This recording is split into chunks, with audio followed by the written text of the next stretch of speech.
agora tem nas várias cidades gregas conquistadas pelos macedônios toda uma população de soldados desempregados, pois os macedônios acabaram com todas estas guerras fratricidas entre os gregos, então muitos soldados estão sem trabalho e Alexandre, que ainda não é Alexandre Magno, mas já sonha de uma vez se tornar Magno, então organiza um exército de aventureiros e soldados desmobilizados gregos e vai contra os persas.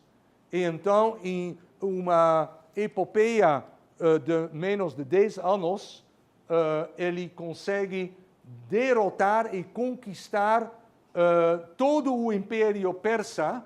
E então você pode ver ali a rota que ele faz. Ele conquista o que hoje é a Turquia, tem ali muitas populações gregas, mas está sob controle persa, derrota os persas, derrota os egípcios, vai para a Babilônia, vai para a Pérsia, vai para a Índia inteira, pois ele tem esta ideia de conquistar a terra inteira, e onde ele vem, ele consegue derrotar os exércitos locais. Chegando na Índia, já tendo atravessado metade da Índia, os soldados dizem agora quero voltar para casa, e eles fazem motim e obrigam o Magno de tornar, e então ele morre de alguma doença em Babilônia, ainda muito jovem, deixando o mundo num caos total. Se não o mundo, pelo menos o Oriente Médio. Mas não só um caos total, pois Alexandre também teve pelo menos duas políticas importantes durante suas conquistas. Em primeiro lugar, em cada zona que ele conquista, ele estabelece novas cidades, que numa modestia extrema, cada cidade é chamada Alexandria. Sim? Maior destas Alexandrias ainda existe hoje é Alexandria no Egito, Alexandria em árabe.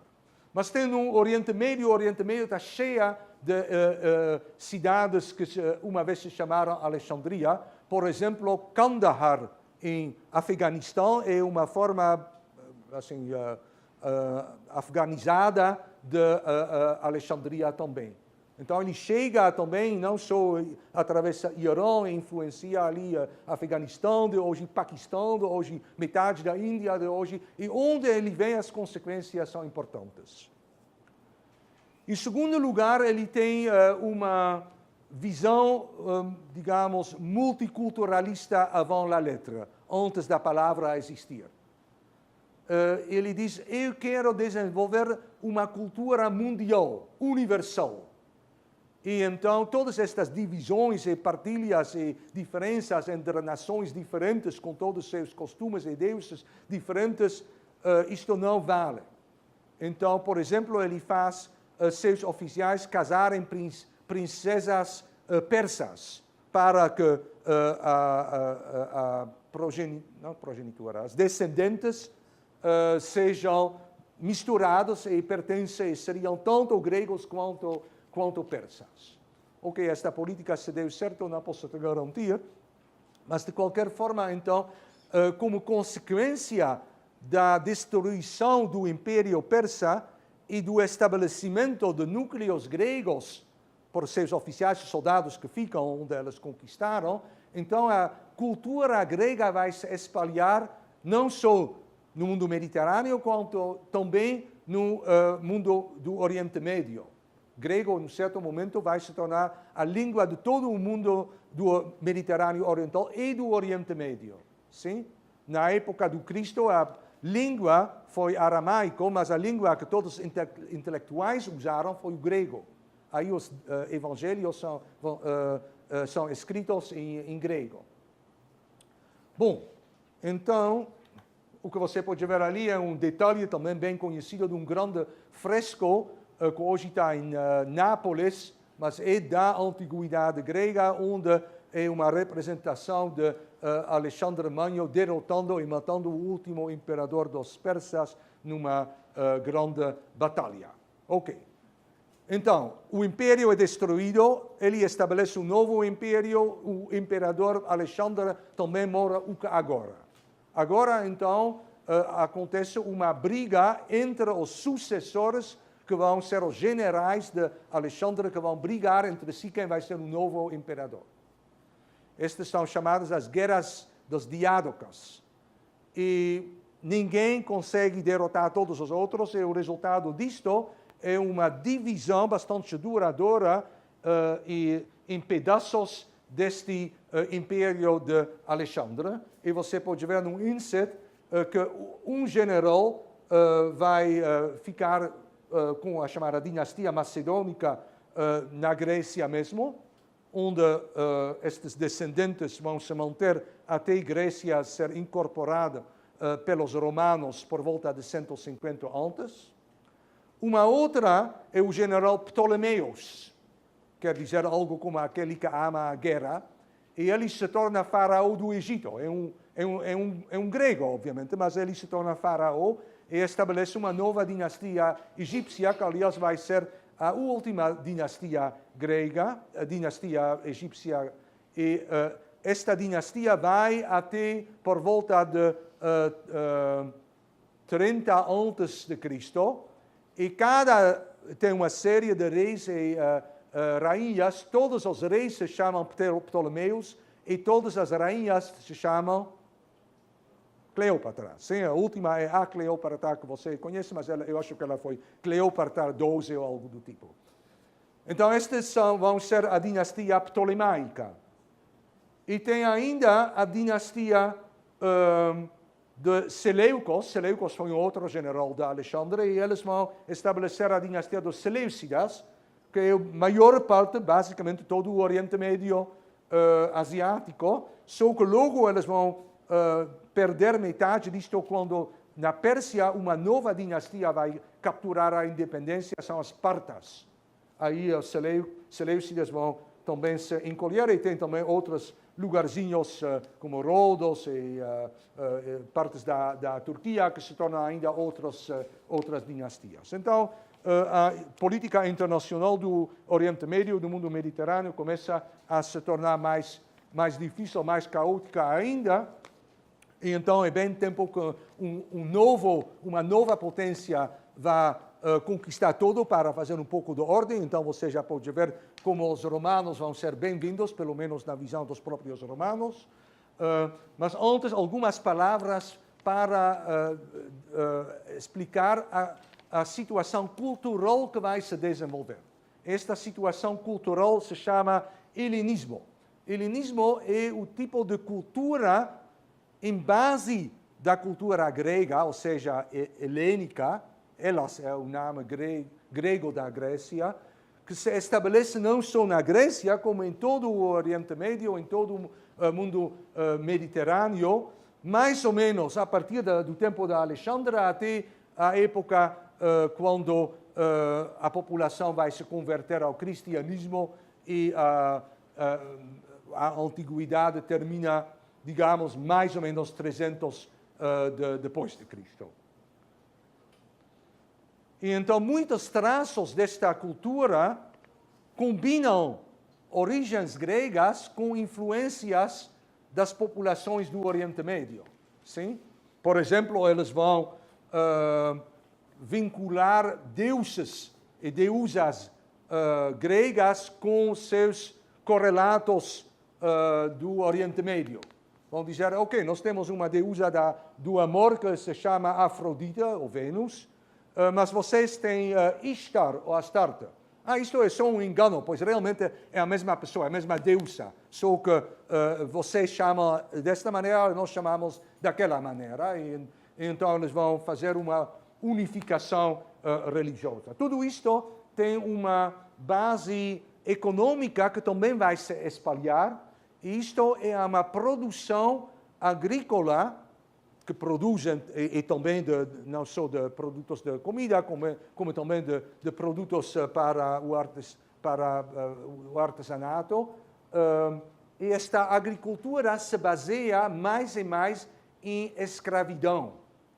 A escravidão está aplicada em grandes latifúndios. E então a base econômica da produção está no campo rural. Mas mesmo assim, se desenvolvem grandes cidades, pois os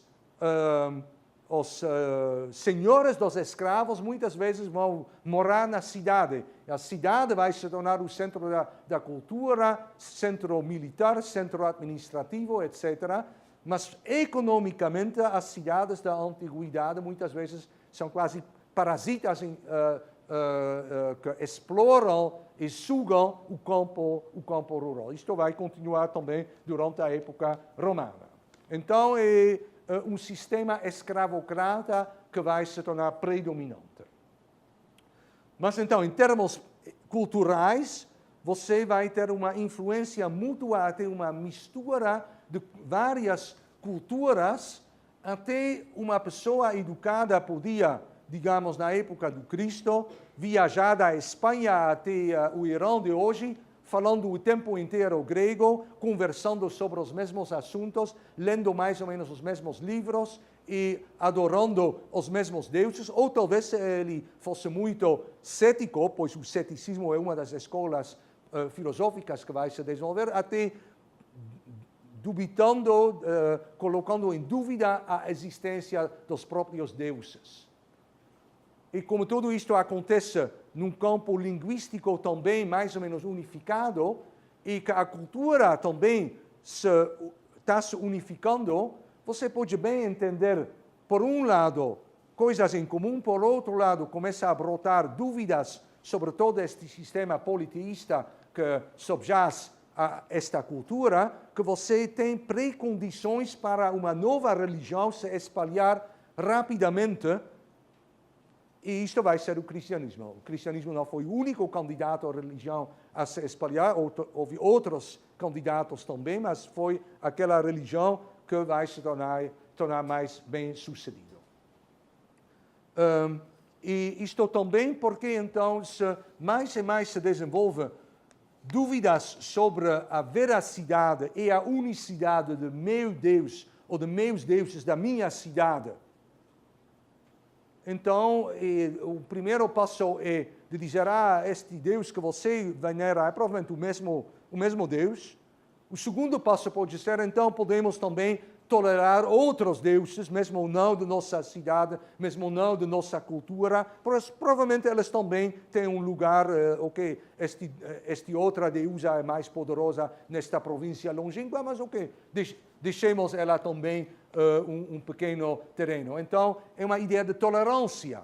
Tolerância vai ser também um conceito importantíssimo.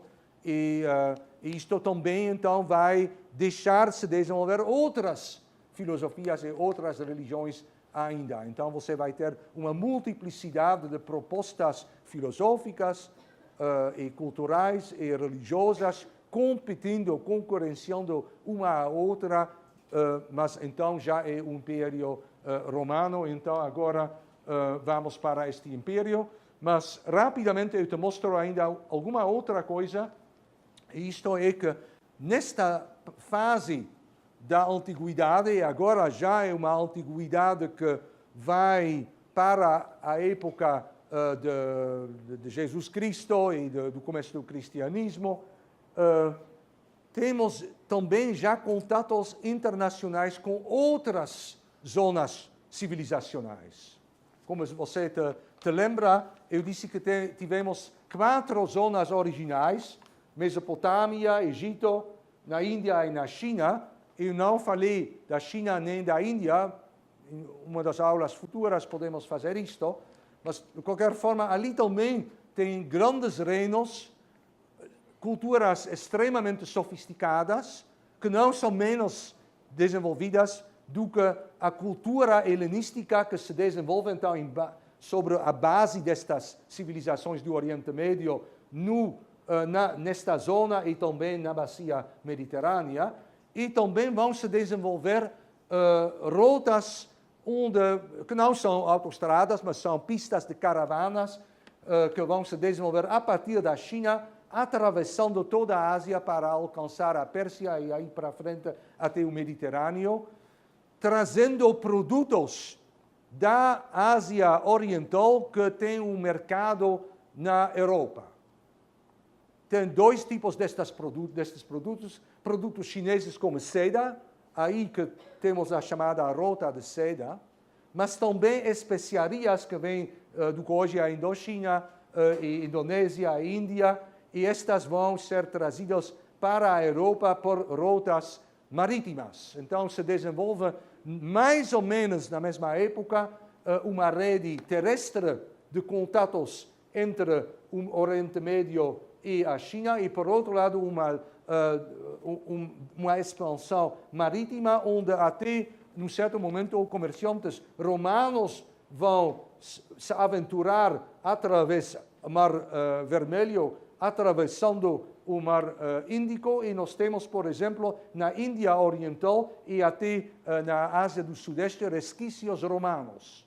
Eles encontraram grandes reservas de moedas romanas, eles encontraram em Pompeii uma cidadezinha, um resort romano na época que foi destruído por um vulcão, como todos vocês sabem, e como consequência sabemos tudo o que depois foi preservado sob a lava. Eles encontraram sob a lava do vulcão Vesúvio em Pompeii estátuas indianas. Sim? Então, existiam nesta época, primeiro século antes, primeiro século, segundo século depois da Era Comum, contatos entre as civilizações. Então vamos agora falar no restante do nosso tempo um pouco sobre Roma. Eu teve que introduzir porque os gregos foram importantes, então mais ou menos me desculpei o que politicamente não foi grande coisa, eles brigaram o tempo inteiro, e no final foram conquistados por algum bárbaro do norte, mas este tipo de desprezo você não pode lançar sobre os romanos, pois foram eles que conquistaram tudo, e por isto também que eles se tornaram famosos. Não só famosos, como também influentes, pois onde eles conquistaram, eles eventualmente também implantaram seu jeito, inclusive seu jeito internacional. Bom, então, em primeiro lugar, o significado é que, não no começo, mas eventualmente, nos últimos séculos antes de Cristo e primeiros séculos depois, a economia romana se baseia num sistema escravocrata. Quer dizer que a produção é feita por escravos, o que é muito gostoso se você é senhor dos escravos, é menos gostoso se você é escravo. Mas é muito importante, então, ter escravos, sim? Pois senão a economia vai implodir. De onde você pode ter escravos? Bom, tem uma maneira que os romanos inventaram, então você coloca um escravo com uma escrava e você vai ter escravinhos. Mas esta maneira de fazer um tipo de cultivação de seres humanos, como você pode fazer com gado, em geral não funciona, por boas razões. Nos seres humanos temos algo que é animal, mas felizmente temos também algo que supera o animal. Então não deu certo. Então, como você pode ter novos escravos? Num certo momento eles envelhecem, não mais trabalham, você pode chicotar, mas não dá certo. Então você precisa de novos escravos. Aí você vai fazer guerras para conquistar novos territórios, pois estes novos territórios você pode escravizar e você tem nova fonte de escravos. Só que tem aqui um pequeno problema, que após ter conquistado, você não mais pode escravizar, pois você já fez isto. Então você precisa conquistar mais zonas para ter nova fonte de escravos, etc. É o que os romanos fizeram, então eles desenvolveram um sistema bem militarista, com pouco respeito para a vida do indivíduo, do ser humano individual. Mas, num certo momento, eles já conquistaram toda a zona povoada do mundo, e então, quando eles chegaram a Saara, deserto no sul, e as florestas pouco povoadas da Germânia no norte, então, o que você pode ainda fazer? Então, é neste momento que o sistema vai entrar em crise, pois não tem mais uma base suficiente para novos escravos, e então o Império Romano vai para seu declínio. Não é a única causa, Estou fazendo uma simplificação grosseira, mas é um fator importante. Mas antes de entrar num declínio, os romanos, então, conquistando todo o Mediterrâneo e circundia, integraram economicamente esta zona e então fizeram algo como a União Europeia antes da palavra, que foi não só a União Europeia, como também a União Europeia com a África do Norte e todo o Oriente Médio. E esta unificação da bacia mediterrânea também, assim, nós podemos lamentar o fato que eles tiveram escravos e jogos de gladiadores e outras coisas pouco legais, mas também teve vantagens importantes, pois estas populações fizeram permanentemente guerras. E quando os romanos desapareceram, novamente eles fizeram permanentemente guerras. A Europa é o continente das guerras, sim? E então nós falamos da Pax Romana, e isto é um pouco mais do que só uma expressão. A paz que os romanos impuseram pôs um fim a estas guerras internecinas entre populações e obrigou uma pacificação que então também é bom para a economia. Por exemplo, os camponeses podem trabalhar melhor os campos se você não tem cada temporada uma legião de aventureiros armados que vai destruir tudo. E então tudo isto se baseia numa ideia que a população precisa obedecer aos romanos, e isto em base de leis. Ou seja, os romanos vão impor um sistema uniforme de regras às quais as populações precisam obedecer. A ideia da lei não é totalmente nova, pois eu já falei, por exemplo, do Código de Hammurabi. Isto não só foi interessante porque ele limitou a violência, que você não pode pegar e tirar 2 olhos para quem só pegou um olho de você, seria assim um pouco exagerado. Não, também a própria ideia que você tem uma lei, quer dizer, você tem uma regra que se aplica a todos, independentemente de quem é a que ele se aplica e quem aplica. Sim? Senão você poderia ter a situação, bom, você mata um vizinho, mas você é o amiguinho do rei, então ele diz, ok, você paga uma pequena indenização e depois eu te torno, mesmo assim, governador de uma outra província, você pode novamente fazer carreira, mas não, você é um pobre e você mata o vizinho, ok, vou te torturar até a morte. Senão, a lei vai dizer quem faz isto vai receber aquilo. Então, a ideia já existia, os gregos também tiveram algumas ideias sobre isto, mas os romanos vão estabelecer e uniformizar isto para uma zona enorme. Então, isto se chama o direito romano, isto é a base da lei da maior parte do mundo em nossos dias. Então, não é um detalhe. Mas os romanos têm também um outro sistema, ou um outro conceito muito fundamental, isto é a cidadania. Quer dizer, se você é cidadão romano, você desfruta de todas estas leis e de todos os privilégios de pertencer à raça suprema dos romanos. Inicialmente, a Roma foi só uma pequena coleção de aldeias extremamente secundárias, não terciárias, no centro da Itália. E então, quem é desta cidade vai ter privilégios e aqueles que são conquistados precisam pagar impostos e podem ser escravizados e outras coisas menos gostosas. Ok, então os romanos vão eventualmente dizer, ok, mas para conquistar nós precisamos de aliados, pois nós precisamos mais soldados, e então em nossas legiões também nossos aliados podem entrar. Então outros italianos também podem entrar e eles vão obter o status de aliados ou eventualmente também de cidadãos romanos. Então a cidadania romana vai se espalhar, vai se expandir. E depois para outras zonas. E eventualmente nós chegamos ao século II após Cristo, quando um imperador que se chama Caracalla vai expandir a cidadania a toda a população do império. Quer dizer que pela primeira vez você vai ter a ideia que toda uma população faz parte da cidadania do mesmo Estado. E os mesmos princípios e as mesmas leis, as mesmas obrigações, mas também os mesmos direitos vão se aplicar a todos. Obviamente, não os escravos, sim? Pequeno detalhe. E não as mulheres também, outro pequeno detalhe, mas os outros sim, que são ainda milhões.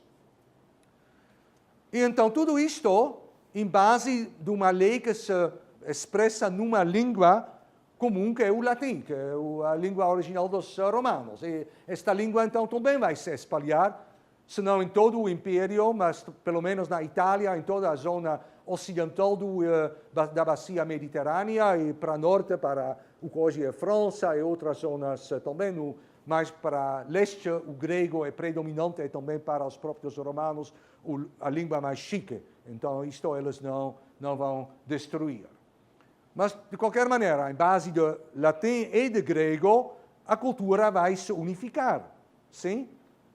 E então, a cultura unificada, a ideia da cidadania, que todos os seres humanos pertencendo livres compartilham certos direitos, mas, por outro lado, que metade da população são escravos sem nenhum direito, coloca uma nova base para uma religião que vai dizer, mas todos têm uma alma, todos podem alcançar o paraíso, se só vocês adoram o único Deus verdadeiro, ou seja, o cristianismo. Então você vai ter, durante o Império Romano, pré-condições a amadurecerem para a eventualmente cristianização, e vamos ver como isto se organiza depois. Bom, e finalmente, após várias vicissitudes, eu vou te dar os grandes passos em alguns minutos agora, o Império Romano decai, desaparece, e quando desaparecerá ainda deixa uma memória. Uma vez foi este império, e foi tudo paz, e todos foram felizes, e todos foram prósperos, e houve ordem, não este caos do feudalismo e da deambulação dos povos, e de guerras e mais guerras. Então deveríamos fazer renascer este Império Romano. Então a memória que o Império Romano deixa é uma memória positiva, talvez muito mais positiva do que merecida. Mas a ideia, uma vez este império esta unidade deveria voltar. Aí já na Idade Média eles vão começar com tentativas para restaurar o Império Romano. Nunca deu certo, mas então como eles já são cristãos, em 800 eles inventam, e te expliquei isto outra semana, eles inventam o Império Romano, mas agora é o Sagrado Império Romano. E o imperador não tem sua residência em Roma, embora é o bispo de Roma, que se chama Papa, que ele faz a coroação do imperador, é Carlos Magno. Ele mora num outro lugar, na Alemanha, mas mesmo assim a ideia do império vai sobreviver.